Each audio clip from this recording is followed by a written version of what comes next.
fumble. 301 fumble. Second down 5. Oliver Barnett and Darryl Talley the tackle, shy of the first down. It'll be third and a long 2.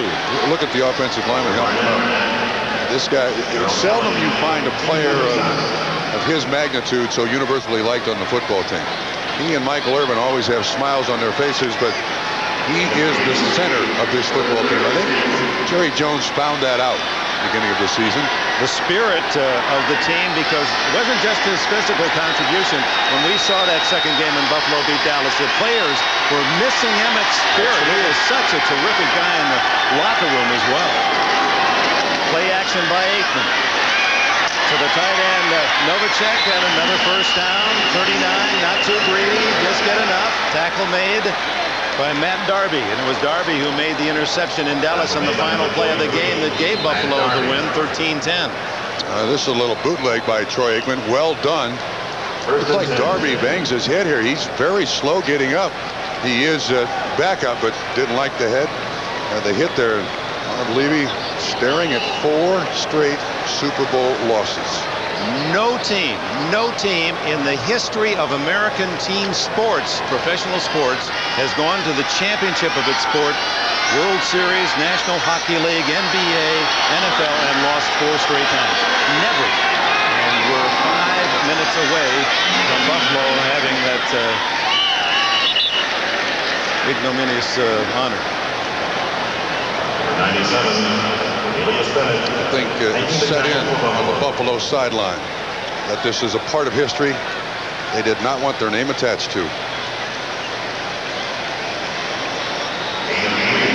Second down and 7. Dale Hellestrae is now at center for Dallas.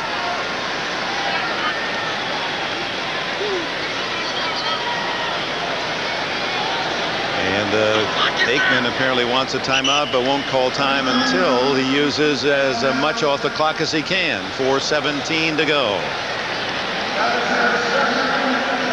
James William Johnson, age 50. And a lot of people around football, just not knowing him from the outside, perhaps don't like him, and even some coaches say he'll get his someday. He's brash, he's cocky, but he's also very good. And he has plans. He's got one of his Corvettes parked at the hotel here in Atlanta, and there's the 3 rings in the Biscayne Harbor. That's where he's headed after the game. 3 rings standing for his ring for the National Collegiate Championship as a player on the '64 Arkansas team that went 11-0 under Frank Broyles. His ring from the University of Miami as the National Collegiate Champions as a coach, and his ring from last year. And we asked, well, wait a minute, if you win, that's 4 rings. You're going to get out the paint? He said, no, I'm just celebrating the fact that he didn't have to tell us. He's the only man who's ever done that. Yes, how dare us wonder why only 3 rings. But you would figure he'd buy a boat. You're in complete control, and you're the captain of your own boat. Complete control. Second and 7. Aikman looking for a big one. Goes to Irvin. And he was a step shy. Checked just enough by Mickey Washington that he couldn't get there. Mark Kelso came over from his deep safety spot as well. He almost ran right through Mickey Washington. So he's just kind of push him out of his way. This is one of the strongest receivers you'll find in the NFL. Well, what a draft that was in '88. He was the 3rd wide receiver picked behind Sterling Sharp and Tim Brown. The first 11 players, Sharp, Brown, and Irvin. Well, I don't think any one of the teams has gone wrong with any one of those 3, but Irvin may emerge as the best. 3rd down and long for Aikman. Lots of time. Down the field he goes to Harper. Harper to the 1. Odoms got a piece of him, and Kelso. And one has to wonder, Kelso plays so deep, it's almost as if you're playing against a 10-man defense. Well, this was a double zone. Kelso is supposed to be over there and help on the coverage. Odoms has him underneath. The free safety. Oh, nice hesitation by Harper. Then the acceleration. This, again, is a problem for the Buffalo defense. They don't have the speed. Kelso there to make the hit, but not there for the coverage. And here you have Odoms, a Pro Bowler who tied Eugene Robinson for interceptions with 9. Never even got a chance to look for the ball. Not at all. And Aikman lets it run down. 3:23 on the clock. 4 shots from the 1-yard line to take a 3-touchdown lead. That's the last Dallas timeout. Well, do we talk dynasty here for the Dallas Cowboys? It's a young team. The frightening aspect for the rest of the NFL clubs. This is not an aging team. Buffalo, perhaps, this is the end of the dynasty 4 in a row, although many said that last year. They have some age. But Dallas is one of the youngest teams in the NFL. That man's only 24. Well, tonight after the Super Bowl, NBC showing 2 of the hottest comedies to keep your Super Bowl party going. First, John Caponera's comedy, Good Life, stars the fun. And that'll be followed by Emmy Award winner John Larroquette with his outrageous comedy, The John Larroquette Show. 2 funny guys, 2 great shows. Normally see them on Tuesday night, but tonight, stay tuned after the Super Bowl. To continue our conversation on dynasty, this is where Jimmy Johnson and Jerry Jones are going to be dangerous. Together, these guys like coming to the Super Bowl. These guys have a lot of fingers for Super Bowl rings. They want to continue this run, and Jerry Jones will spend the money that Jimmy Johnson wants to give out. 4 shots from the 1 for a 3-touchdown lead, and Emmitt Smith, nope, they don't get it off. Hunker down, full start. If Emmitt Smith scores a rushing touchdown, for the snap, number 68, offense, 5 yards, Frank first down. Cornish, whose dad played in the Super Bowl with the Bears, so a father-son Super Bowl combination, the first ever. Back to Emmitt Smith. Now it's 4 shots from 6 away. If he should score a rushing touchdown, he also has a Super Bowl record. Surprisingly, in this, the 28th Classic, no runner has ever scored 3 rushing touchdowns. Well, let's give it to Emmitt. One of those is coaching here with Buffalo, Elijah Pitts, of the Green Bay Packers. Smith to the 1. So he gets the 5 back. It's 2nd and goal. Do you get the feeling that the Dallas sideline knows what the record is and would like to have Emmitt Smith's name on that record?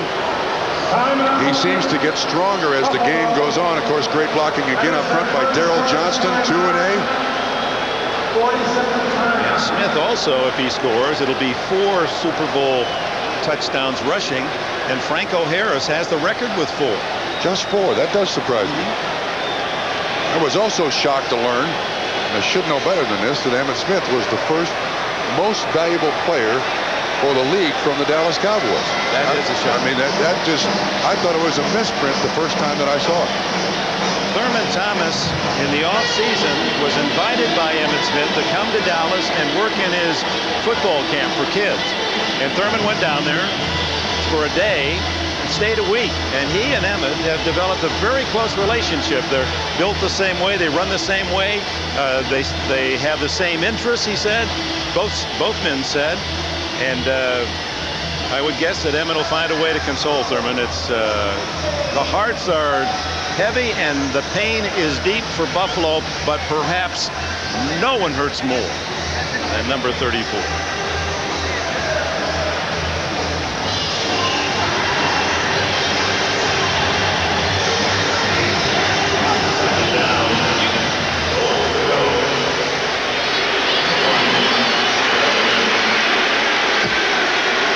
Second and goal. Darrell Johnston, second effort doesn't get in. It'll be 3rd and goal. Now they try to give one for Moose, and Buffalo spends a timeout with 3 minutes and a tick left. Dick, that's almost painful to look at the Buffalo bench. Anyone who has ever been an athlete, been part of a team, to be so close, so often, and come away short. You know, Marv Levy is a big Chicago Cubs fan. Couldn't help but notice the Cubs' new manager, Tom Trebelhorn, saying, you know, the last time the Cubs won a World Series was 1908. The last time they were in one was 1945. And Trebelhorn added, hey, any team can have a bad century. well, for the Bills, I don't know if there's any consolation there, but it's certainly been such a good, but yet such a bad 1990s. Super Bowl 25, when he rushed for well over 100, was the star of the game in many eyes, but because of the missed field goal by Norwood, it fell into Jeff Hostetler's lap for the Giants, the winners. But since then, this final game of the year, unkindest of all to Thurman. 3rd and goal from the 1. Will Emmitt Smith have the single game rushing record for touchdowns? No, he is denied. Good push by Darryl Talley, Henry Jones, and Bruce Smith. These Buffalo Bills will not go down quietly. Last time out for Buffalo. Jimmy Johnson told us this has not been a fun year for him. With the holdout, he said the Emmitt Smith distraction was probably as much a distraction to him as it was the players. And with the injuries that he went through, he said, told us earlier in the season, he said, you know, I yelled at him, I screamed at him, I got in their face. It didn't have any effect. And then suddenly it was fixed by the return of Emmitt Smith. And when Jimmy has control of a football team, they seldom play a bad game. They play a bad half, but they seldom play a bad game. He's a player's coach. You watch practice this week here in Atlanta. He's out there for one moment running with a defense and an interception drill. Then he's over chewing on somebody very seriously because they've missed a block. His team, and he's a psychology major and he knows how to get them ready. Here's Murray with his 3rd field goal attempt, 20 yards. And the Dallas Cowboys lead 30-13. The Cowboys, with credit to Jimmy Johnson at halftime, have thrown a 24-0 second half shutout.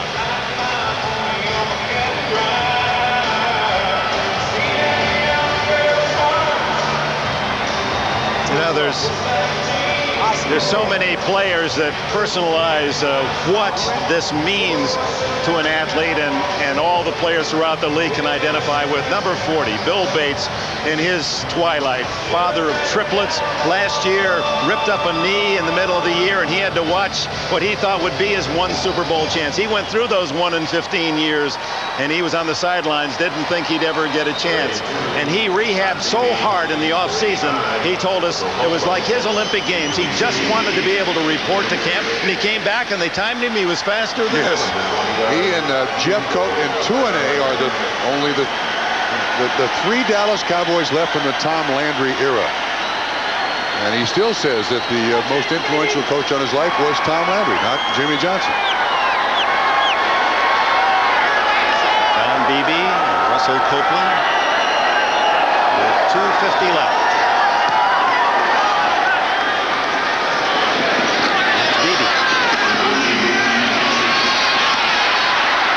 Few men who can outrun the Dallas defenders, and he's out to the 34-yard line. Thomas Everett, one of 11 Cowboys to go to the Pro Bowl, made the stop. Well, Bernie Kosar. They got $1 million after Cleveland showed him the exit mid-season, and almost went with Don Shula in Miami. Yes. He has a place right near the Miami camp, but his old coach Jimmy Johnson called and said, come on over. He said does he feel a part of this team? He said, yes, I have contributed. He played in the conference championship game last week. Also, about 4 days education in the Dallas offense. Started in the Phoenix game, and that was a win when Troy Aikman was hurt. So Bernie Kosar will proudly put that ring on his finger. That's after with Cleveland 3 times to the AFC Championship, and Denver Broncos were always in the way. He got Elway 3 times. 18 yards on the catch by Beebe. First down at the 48. 2:33 left. Direct snap to Davis. And that will only serve to chew up some more time because Buffalo cannot call a timeout. Woodson and Hennings in on the tackle. Number 40.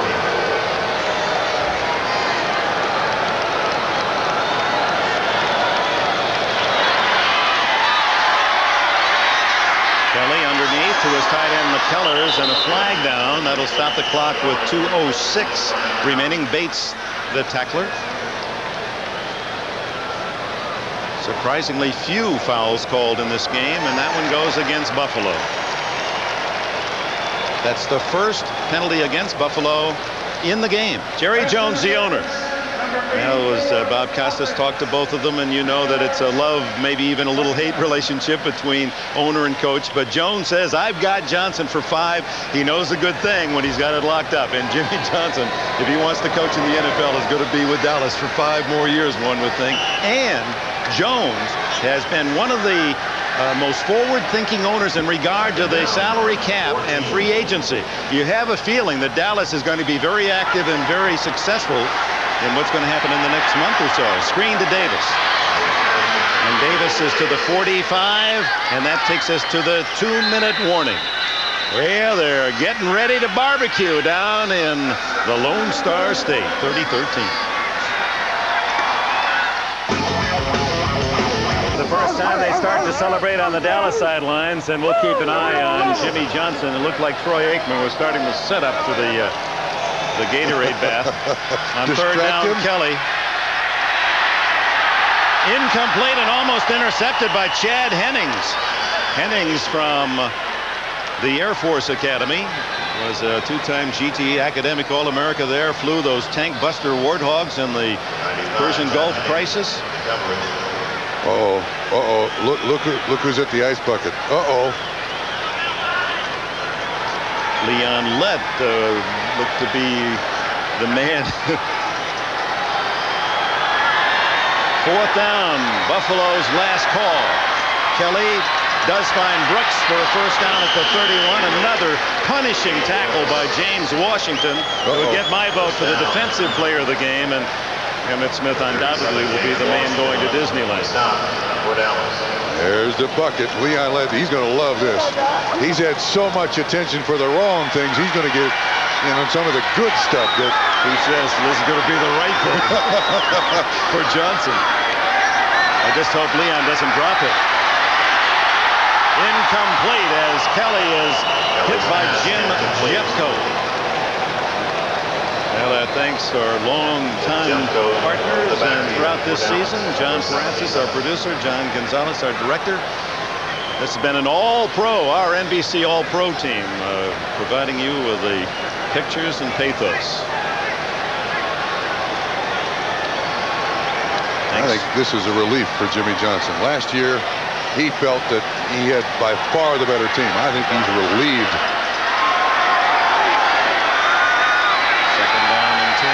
1:14 left. Kelly, Beebe knocked out of bounds by Larry Brown. No flag. Thanks also to the Scott Berchtold of the Buffalo Bills and Rich Dalrymple, who is here with Dallas Cowboys, their public relations director. His father passed away 2 days ago in Pittsburgh, and our sympathies go with Rich Dalrymple and his family. Rush Schneiderman, Joe Costanza, Michael Gluck, Barry Heller, thanks for your help in the booth. Bruce Smith, tough in the first half, but injured early in the second half. And Bruce will go home with another almost.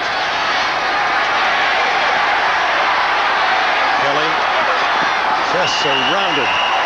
Just the hounds and the fox. When Buffalo got to the point where they had to throw, that's exactly what Dallas was looking for. Dick, I have a question for you. You've been around sports for a long time.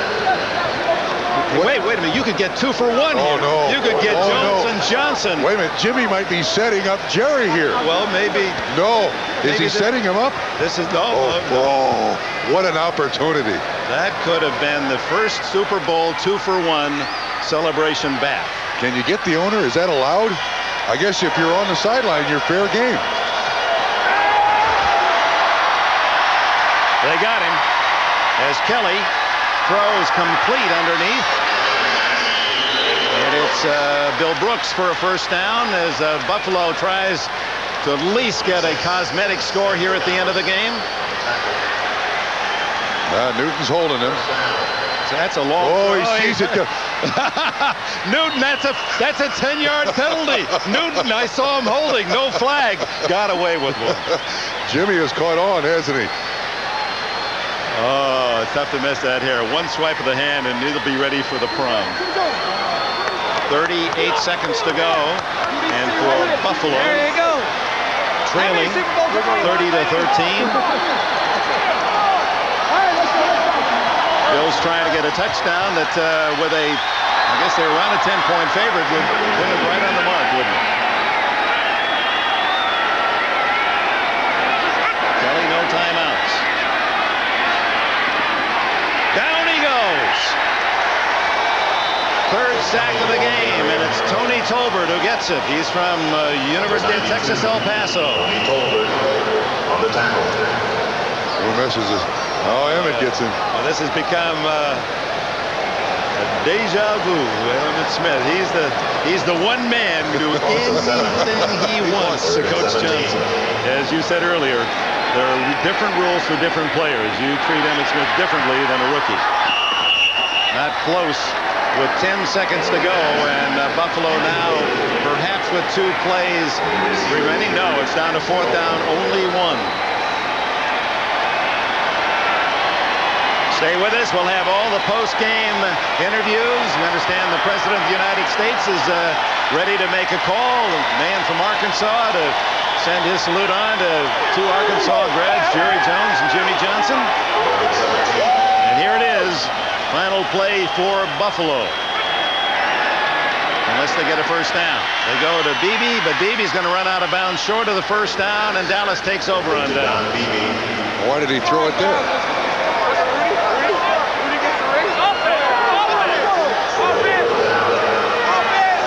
For Jerry Jones, he was talking with us the other day, and he said, my attitude is peak on peak. I'm going to build my own Alps. I'm not going to just stop with 1 championship. We'll get 2 this time, and they're already going to be planning for number 3. Frightening aspect for those who will oppose this very rich in talent Dallas football organization. And it really all started with Johnson and the trade of Herschel Walker. That's right. And you know, the other thing is last year they lost Dave Wanstead, defensive coordinator, to Chicago. They come back and win the NFC and the Super Bowl again. This year, they're going to lose Norv Turner to the Washington Redskins. Their offensive coordinator. He'll be the new head coach in Washington. That'll be announced shortly. So they just keep turning them over, turning them out. 3 rings Johnson. And the Dallas Cowboys. 30-13. And here's a big surprise. Emmitt Smith is the Rozelle Award winner as the most valuable player. And Bernie Kosar will get a snap, be able to say at least when he wears the ring, yes, I played in Atlanta in 1994. Congratulations, Dallas. Buffalo, there are no words. First time that Aikman's gone down in the game, sacked by the press. 30-13 Dallas. The Dallas dynasty is real. Back it up, how many more years for a runner that's only 24 and is the best in his profession? I think he's looking for his buddy Thurman Thomas to console him. We'll have interviews from both sides and 2 Super Bowl champion coaches, Mike Ditka and Joe Gibbs, to analyze this second half. Bills led by a touchdown, 13-6 at halftime, and that was all they would get as the Dallas Cowboys took control. Here they are. Emmett. That's nice. On top of everything else, Smith is such a Emmett heard the words from Thurman, you're the best running back in the NFL. And Emmett then offered the same to Thurman Thomas. Well, that's kind, but perhaps not totally correct. Well, thank you for being with us around the country and around the world. The Dallas Cowboys are champions again, 10 straight wins by the NFC. For Bob Trumpy, this is Dick Enberg. Thank you for enjoying this Super Bowl 28, and stay tuned for all the post-game activities.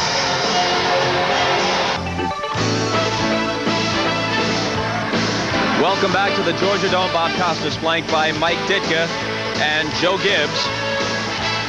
Jim Lampley is down in the winning locker room of the Dallas Cowboys, and we'll be going to Jim Lampley in just a moment, and we hope to hear the speech that Jimmy Johnson will make to his Dallas Cowboy team momentarily. But in the meantime, you know, it's so easy to play amateur psychologist in sports, and that's overdone. But I think today it's pretty obvious. When Thurman Thomas fumbled and James Washington brought it back for the score, and Thomas had fumbled earlier to set up the field goal, well, we'll stop on that point and come back to it after we go to the Dallas locker room Here's Jimmy Johnson about to address his team.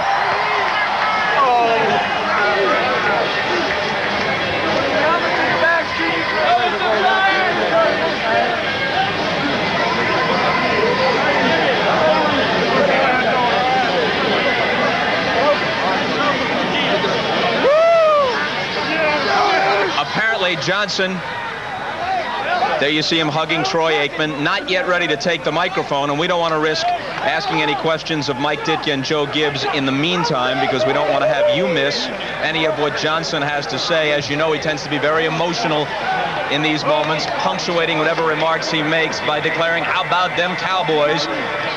And so we'll just stay right here, and we'll have plenty of time to hear Mike and Joe and their analysis of the game in just a moment. And Jim Lampley will have interviews from the Cowboy locker room.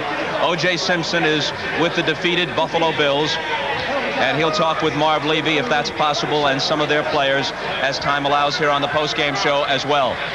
The Dallas Cowboys establishing themselves in all likelihood as the team of the 90s. At least they've got a chance to be that. The San Francisco victory in January of '90, followed by the giant win over the Bills, and then your Redskins beating Buffalo the following year. Those were really 80s teams carrying over into the 90s. This is a fresh 90s team, and with the business and football acumen of Jerry Jones in a new era, salary cap free agency, with Jimmy Johnson and with the talent they have, there's no reason to believe they can't continue. Well, I have to agree with you right now. I mean, I think they're a little bit opportunistic today, but they're an outstanding football team. They're well coached. They were well organized. They put the right people in the puzzle at the right time. They went out and got the type of players they wanted. They incorporated speed, as Jimmy Johnson said. He didn't go for players. He wanted players who could make plays, and they have players who can make plays. They had two players. Leon Lett made a great strip of the ball. The other kid, Washington, picks it up, runs for it. Biggest play of the game. Why it happens, I don't know. Could this game have been different had Thurman Thomas not fumbled early in the third quarter? I definitely think it could, Bob. I think they had the right game plan the first half. They were ball control, taking charge of things, and I think the turnovers, anytime you turn over, you got it all turned around the second half. I think they had a great plan. Today, the emotion swung over with the turnovers. I think that it definitely could have gone the other way. I thought we had a game at halftime. Down to the winner's locker room. Here's Jim Lampley. All right, thank you very much, Bob Costas. We are ready now in the Dallas Cowboys locker room for Commissioner Paul Tagliabue to do the official ceremony of passing along the Lombardi Trophy. A familiar moment already for Jerry Jones and Jimmy Johnson. Commissioner Tagliabue, all yours. Jerry and Jimmy, your opponent today was an outstanding team, but the Cowboys demonstrated again today that they're well on their way to becoming the team of the 90s, ranking with the great teams in NFL history. Today, the Cowboys are only the 5th team to win 2 back-to-back Super Bowls in the history of the National Football League. I congratulate you, Coach, Jerry as the owner, and all your players. Paul, let me first say that this is possible because a man has worked and given everything that he could give, and I'm talking about Jimmy, since we came here. And his spirit and his effort is reflected in the way these players play. This is a great honor for every fan of the Dallas Cowboys. I'm honored to be in the NFL, and it's a privilege. Thank you. Jimmy? Well, Jerry, I think everybody's kind of gotten a kick out of Jimmy and Jerry and thinking that we were at each other's throat. When you win these kind of things, the only thing you're going to do at each other's throat is hug it. And let me just say this. You know, everybody in this room knows this has been an extremely, extremely difficult year.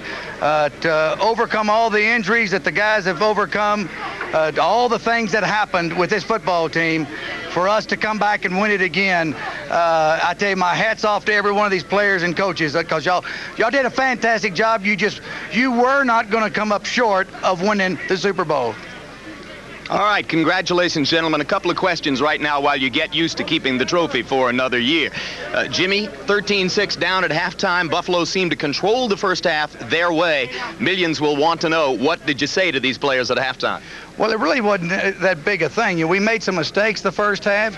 You know, there are two outstanding football teams out there on the field. Buffalo's got a great football team, or else they wouldn't be here. And we made some mistakes. We got a penalty on the 3rd down and 1 that kept us from moving the football. We ran into their punter. It allowed them to go and get 7 points, and we threw the interception. We made mistakes, and they had a couple, but not as many as we did. Second half, they made more mistakes than we made. The psychological swing when Thomas fumbled and James Washington carried it back for a TD. Well, that was large. I mean, you know, the thing we have tried to do in putting this football team together is in every position we try to get playmakers, guys that can make plays. And we've got playmakers as backups. We got playmakers throughout the roster. And if you give those guys an opportunity, they'll make the plays to win ball games. You just got to be sound. We weren't real fancy on either side of the ball. Yeah, and that's our game. You talk to any coach in the league and they say, hey, they're not a real fancy football team. They're really very simple. But if you put players out there that can make plays, it allows you to win a lot of games. A week ago, you established Emmitt Smith against the 49ers in the first quarter. This time, third quarter, first offensive drive, 7 carries, 61 yards. Well, he's a great player, and we've got a bunch of great players. Troy Aikman, you know, Michael Irvin. We've got some outstanding great players.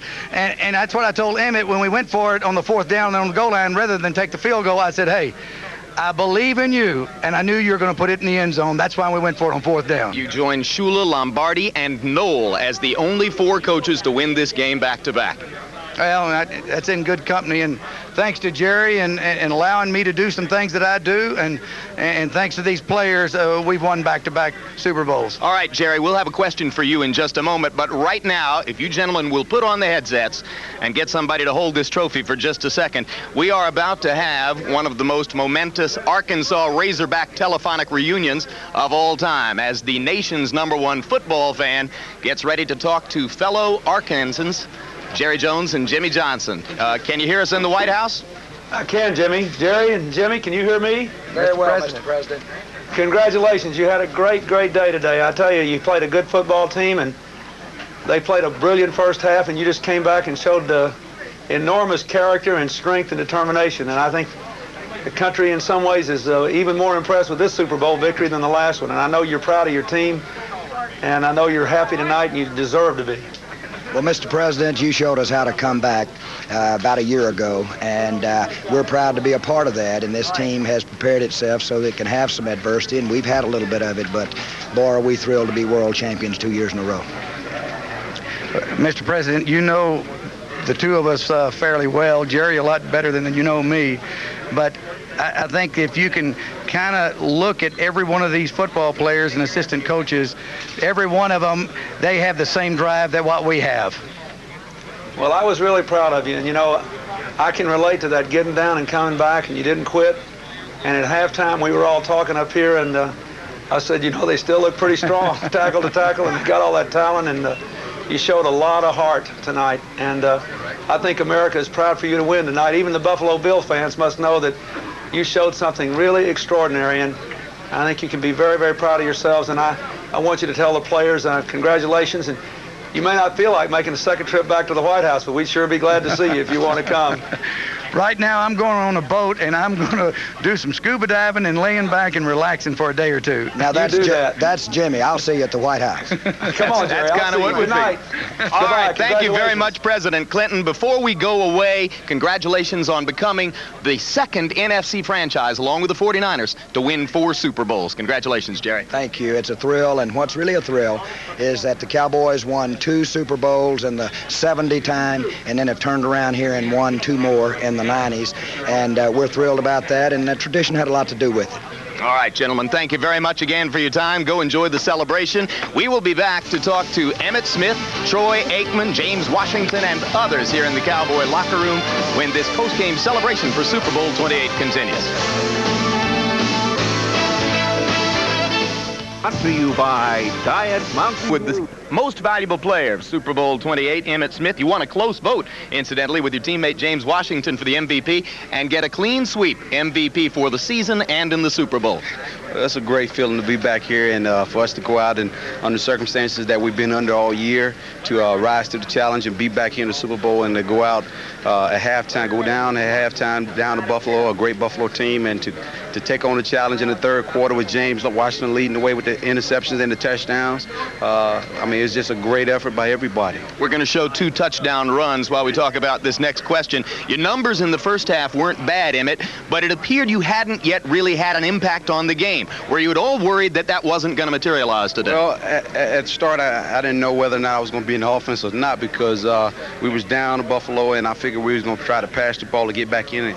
At halftime, I came to Norv, and they came up with some plays that we were going to run the second half, and every last play that they called basically worked, and I was happy that they got the ball in my hand. Ran the counter about 5 straight times in that one drive to start the second half, and they never stopped it. If it's working, don't throw it out. Just run it to the defense, stop it. Thurman Thomas is a friend of yours. His fumble had a huge impact on the game, and now he has been on the losing team in 4 Super Bowls. Do you have sympathy for him? Yes, I do, because Thurman is a great player, and they all have great players over there, and they definitely deserve to win one, and I'm just glad that they didn't win it against us. Hopefully, they'll win it against somebody else, not the Cowboys. All right. Thanks very much, Emmett. Congratulations again. Let's get Troy Aikman in here.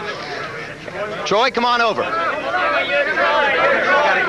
MVP of last year's Super Bowl and winner for the 2nd consecutive year. Troy, I'll ask you the same question I asked Emmett.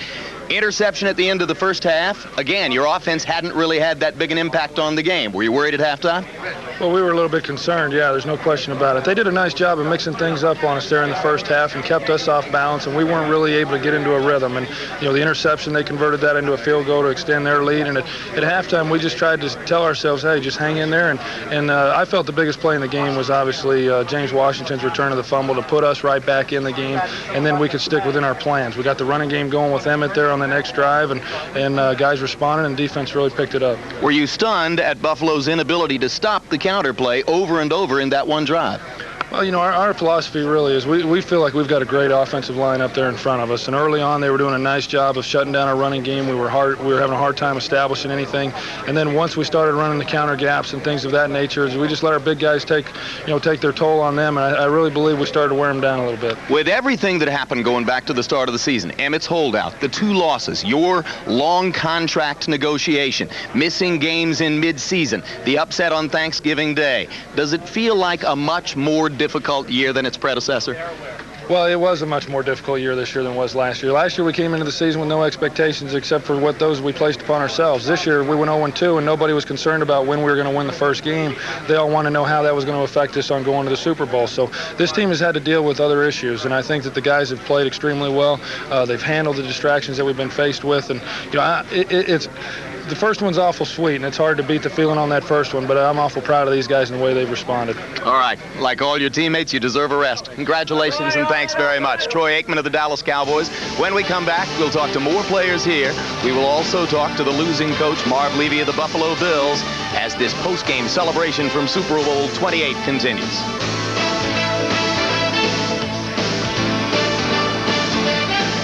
Georgia Dome, in the aftermath of Dallas's 30-13 win over the Buffalo Bills, the Cowboys win back-to-back Super Bowls and become the first team ever to have begun a season with 2 losses and come back to win football's biggest prize. And with me now is the man who made the play in the third quarter that turned this game around, James Washington, whose return of a Thurman Thomas fumble got the Cowboys back into it, tied it at 13-13, and surely you felt at that moment that you had put your team on its way.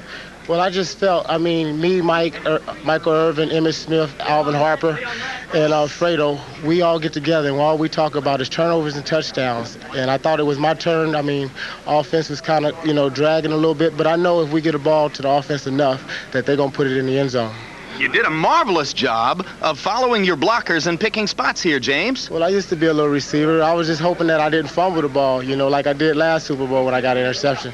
It was just an opportunity for me to showcase my talent to the world. Everybody was watching, and I hope everybody, can see that I can play. Seeming to rise to the occasion in Super Bowls. A big game and an interception last year, the same thing again this year. It was a great opportunity for me to play.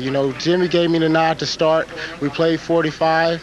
I studied my tail off, learning what, the Buffalo has done to us the first game because I was out. I missed it with a bad knee. And, I had some tendencies and I was jumping them. You lost a relatively close vote with teammate Emmitt Smith for the MVP award. Any quarrel? No, he's my frat brother, Phi Beta Sigma out there, go mob. And if I can lose it to anybody, he's great. He's consistent. He does it all the time. This was an opportunity that I had to showcase my talent. It doesn't matter. More things will come to me because people saw what I did. All right, James, congratulations to you and all your teammates. Michael Irvin has arrived up here and will be standing by. We'll hope to get a chance to talk to him. We'll also hear from Marv Levy for the Buffalo Bills side of the story when we bring you back once again to the Georgia Dome. Super Bowl 28, Dallas 30, Buffalo 13. In all fairness, year after year, Marv Levy adds to his legacy of excellence as the coach of the Buffalo Bills. But each year, the final chapter has been an agonizing one for him. Now the loser of 4 consecutive Super Bowls. And moments ago, he talked with O.J. Simpson. Here it is. Coach, thank you for coming out here. You seem to have this game going your way, but you just couldn't overcome those turnovers. No, they usually are the difference in a game, O.J., and particularly in this one. I think we had 3 and we got 1. I'm not sure if all of them didn't lead to scores. I know ours led to a field goal and stopped one of their attempts at one. But then big turnovers there, and then you begin to press, and you have to come out of your game plan a little bit, try and make a play to get back in it, and we just didn't. They're too good a team for us to do that, too. I honestly would say they're probably a stronger team than they were a year ago, in my opinion.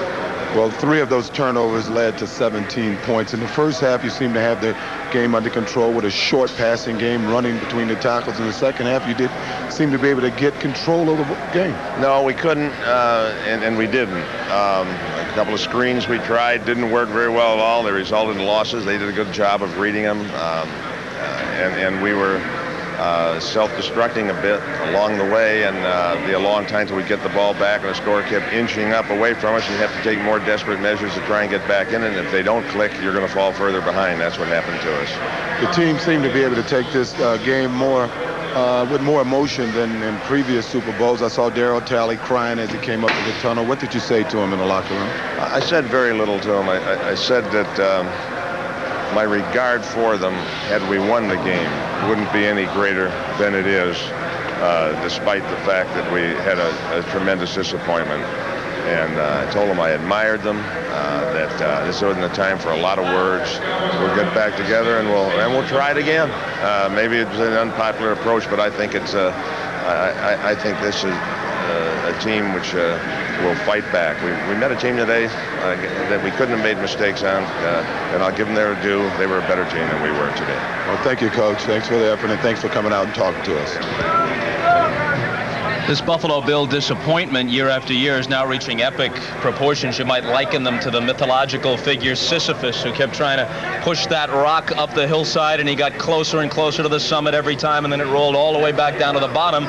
And like Sisyphus, they keep pushing it back up there, and you have to give them credit for that. A lot of us thought the window of opportunity was shut after last year, and they came back. Well, I tell you, Bob, I've experienced that same thing that Marv's going through, the loss of a Super Bowl. It was awful. Going back on the plane, I didn't know like you could feel that coming in second. But I certainly felt that. I also know how happy Jimmy is right now, celebrating the next 2 months of being a Super Bowl champ. Some thoughts on Marv Levy and the Bills? Well, first of all, I want to say that Marv Levy is an outstanding coach. I think the Buffalo Bill organization is to be congratulated. I think what they have accomplished, and I know that they're going to go down as a loser of 4 Super Bowls. I'd like to know how many games they've won over the last 4 seasons. I think that's the significant thing. To stay in there, to hang in there, to overcome adversity. This is a great organization and a great football coach. And I would hope none of those players put their head down. What happened to Thurman today could happen to anybody. He's a great football player. It's not even indicative of the kind of season he had. Forget about it. Although in truth, after the terrific Super Bowl against the Giants in his first one, he has had, as one of the great players in the game, 3 consecutive disappointing Super Bowls now. And speaking of Thurman Thomas, he's with the Juice. O.J.?